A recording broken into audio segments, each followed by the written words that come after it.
Hello, and welcome to the Inner Bully Beatdown podcast. I am your host, Brittany Fowler.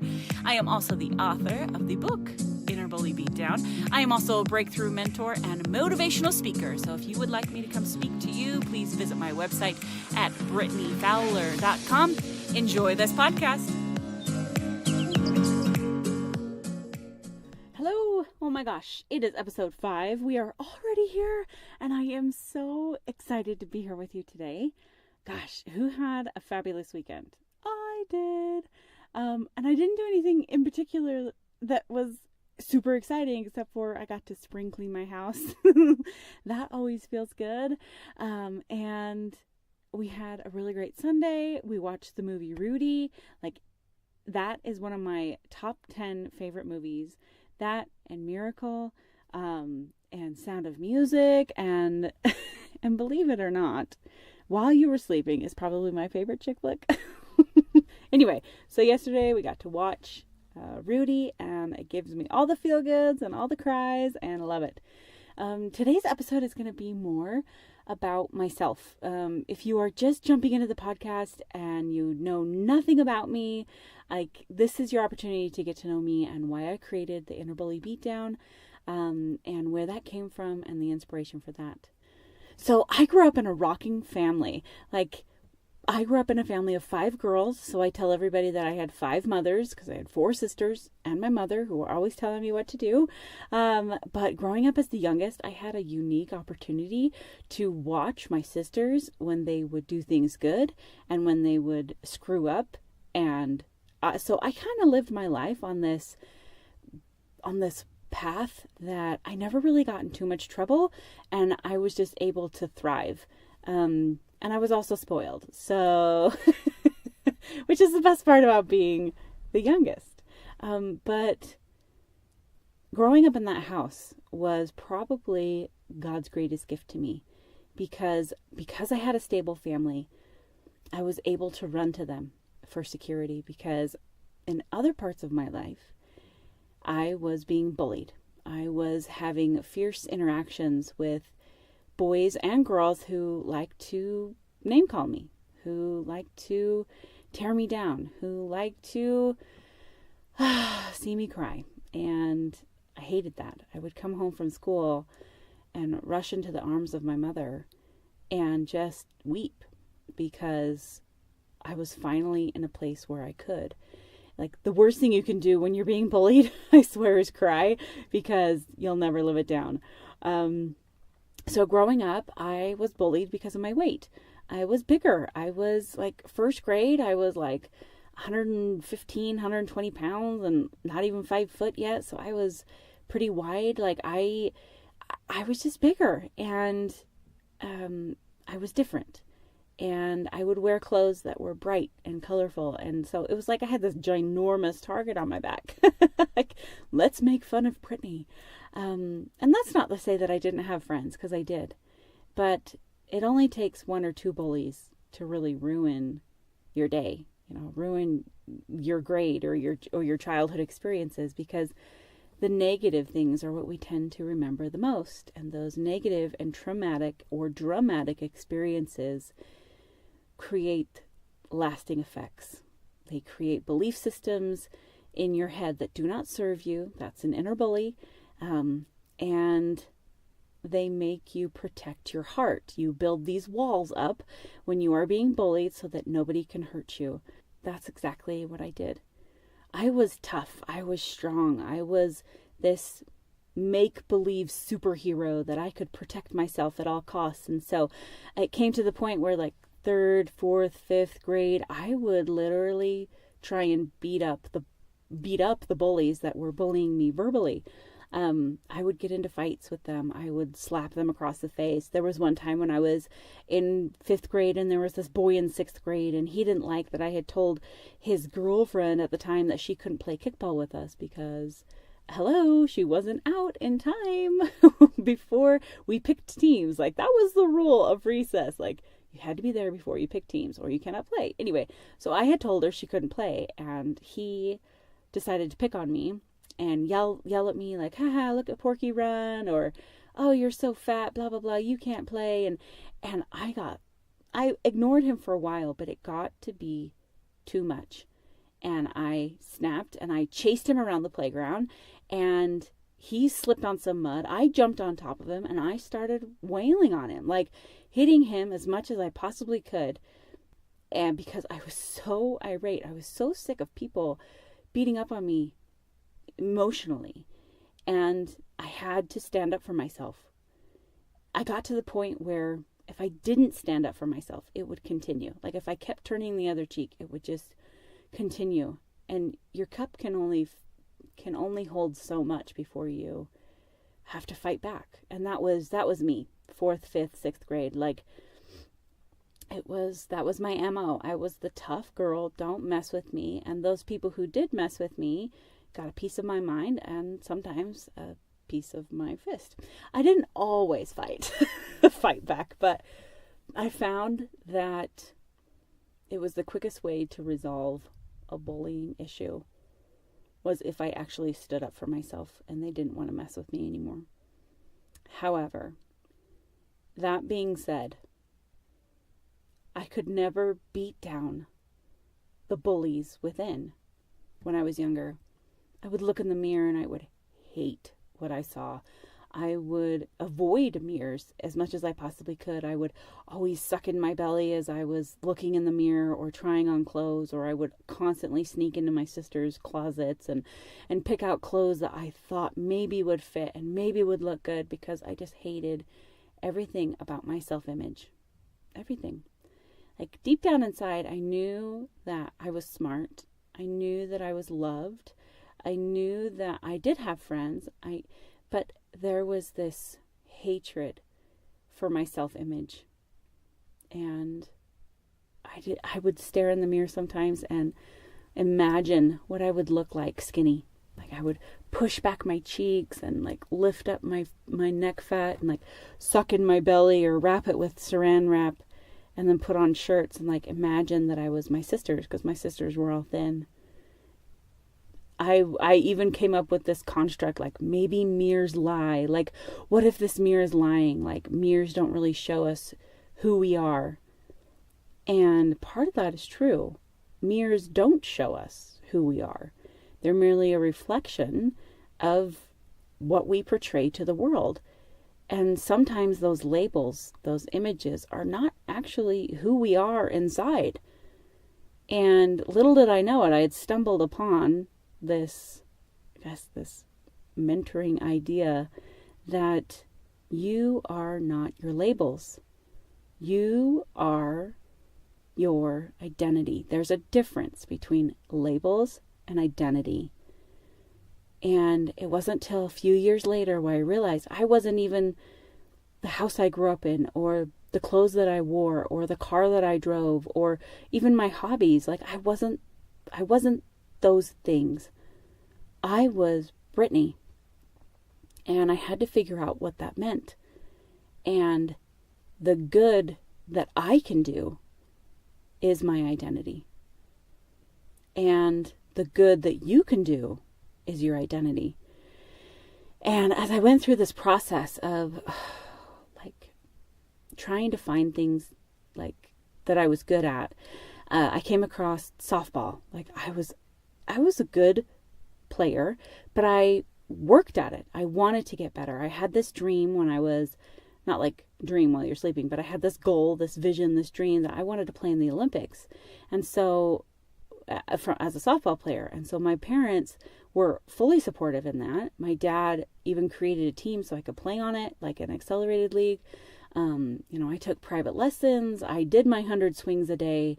Like I grew up having the goal that, okay, I want to play in the Olympics, but to play in the Olympics, you have to play college softball. So really the goal became play college softball. And I ended up getting a scholarship and playing at Dixie State. And I loved every minute of it.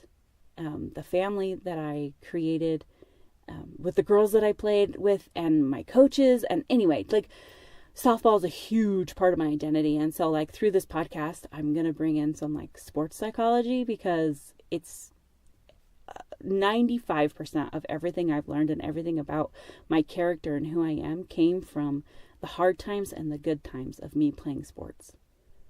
And so that's a big part of me. I also did debate in high school. And I remember coming home from high school one day, and I'm like, Dad, I want to join the debate team.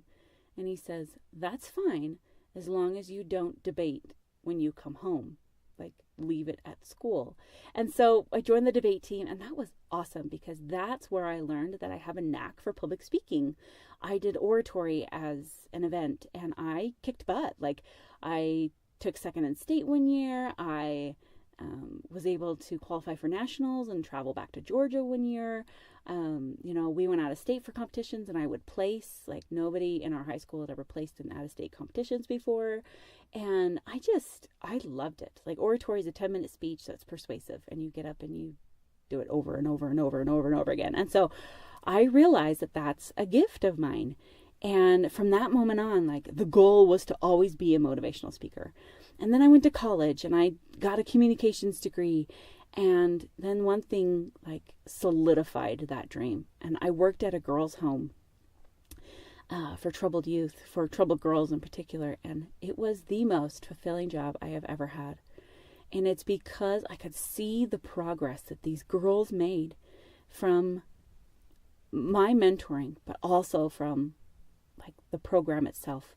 Like, coming in with zero self-esteem, maybe self-harm issues, maybe attempted suicide, and helping them break through, really, these inner bullies, helping them break through their crap so that they could realize that they are worth something, was the most fulfilling thing I have ever done.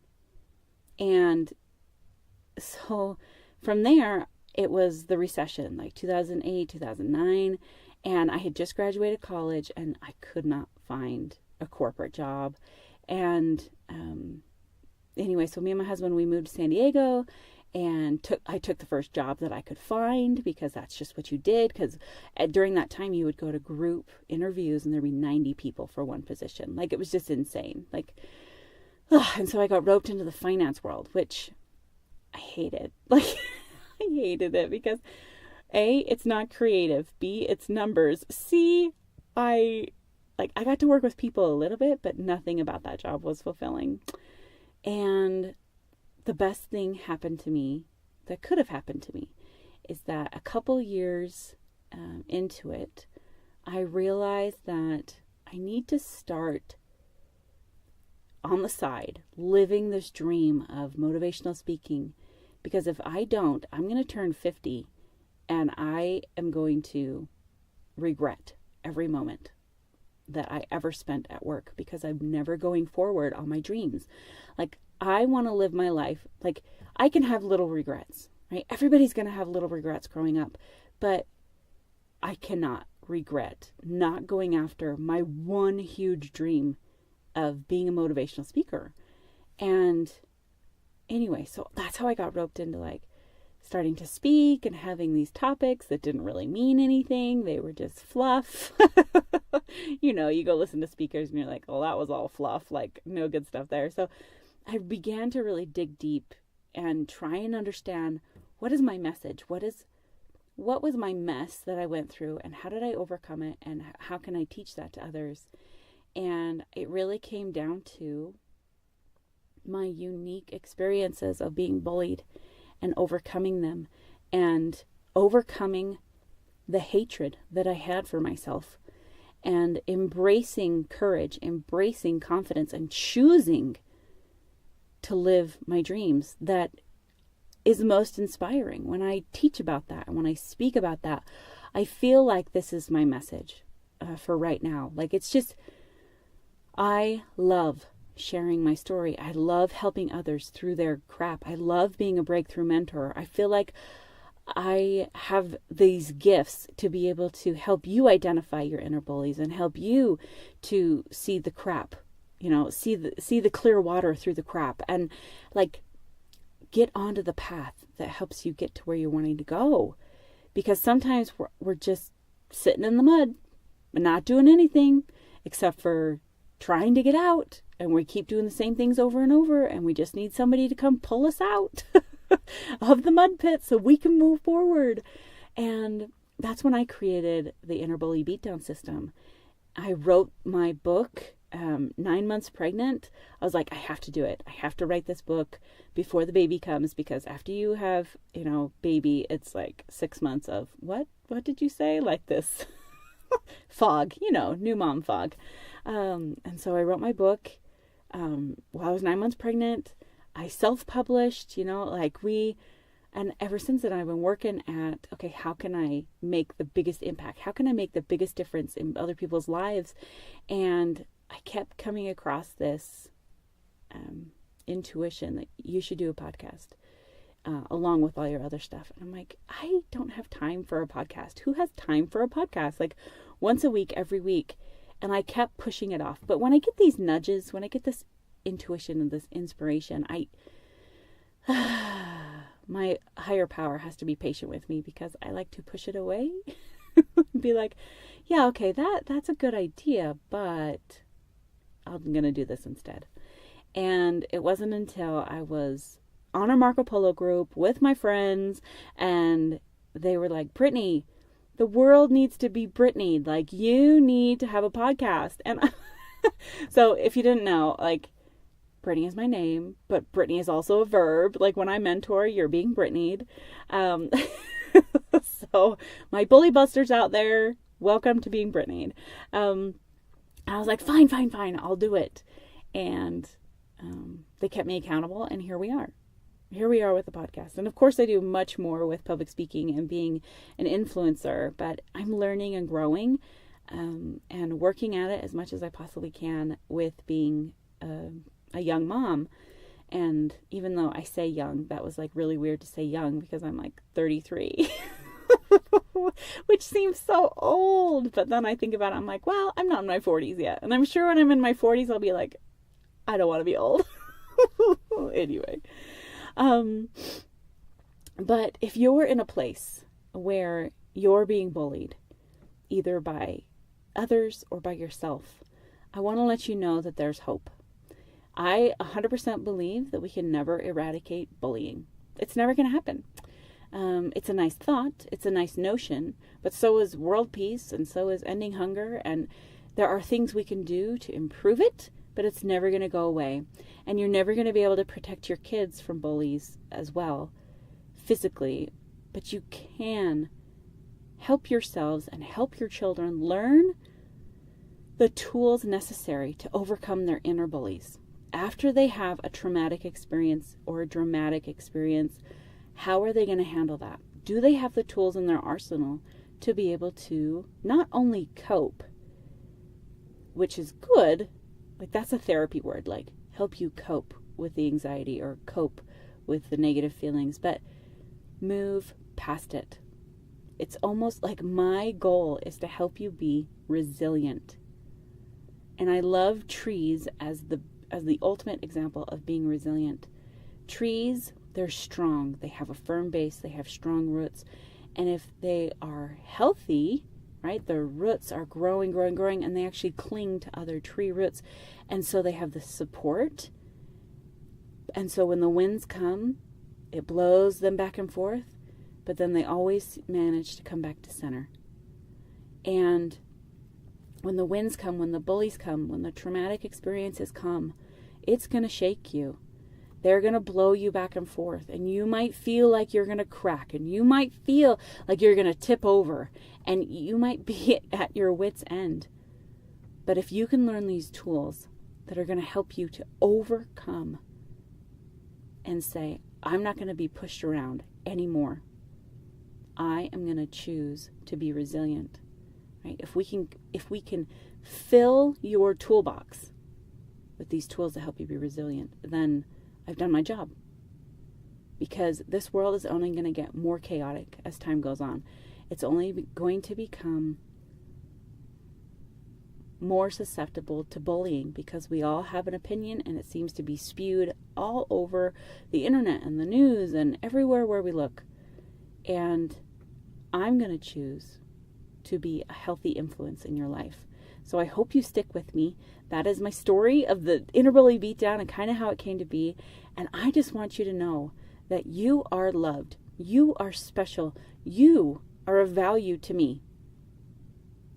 And I want you to also know that there is a higher power that loves you as well. You are never alone. From the bottom of my heart to yours, I hope you enjoyed this episode. If you can't get enough or need more support with terminating your inner bullies, please join us on Facebook at Inner Bully Beatdown Podcast.